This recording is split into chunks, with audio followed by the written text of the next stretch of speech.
A 12-vote difference between these two candidates. Good evening.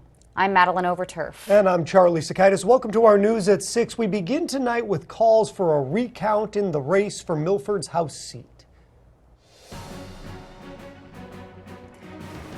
Here are the numbers as of now. A 0.5% difference between IT professional Patrick Smith and current Representative Bryan Shupe. Now, according to Delaware law, an election gets a recount if there's a 1,000-vote difference or less than 0.5% of all votes cast for the two candidates, whichever is the lower number. Smith is requesting a recount as mathematically one vote was the deciding factor in a potential recount.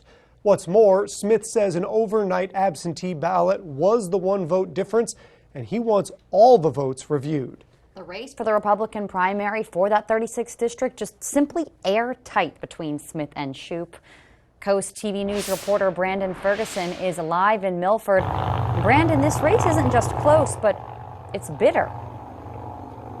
Yes, Maddie, as you can see behind me, a huge attack billboard off of Route 1 in Milford, Patrick Smith attacking his opponent. Now, I spoke with both people in this race today about these attacks and the race in general. 2 men, 12 votes. That was the difference for the House District 36 Republican primary in Milford. But Patrick Smith is calling for a recount. Well, it's such a small margin, and I just want to make sure that the election is properly counted and was properly tabulated.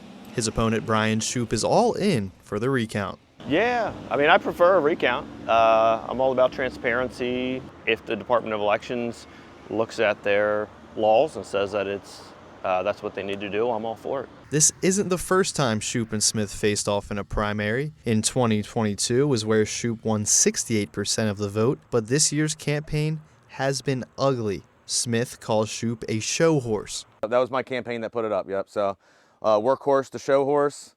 Shupe likes to show up with where the cameras are, and he likes to take pictures and like to take credit for things that he didn't necessarily do. He has a long record of doing that. Shupe refutes that and says Smith is backed by developers who Shupe has held accountable. Yeah, I mean, from the beginning, my opponent has used a lot of mistruths about not only my record, but what we have done here in the community. I mean, I think when you start with saying things like, I'm absent in this community, it just shows the level of where they're willing to get dirty and lie to people in general. The fight for the 36th district continues even after Election Day.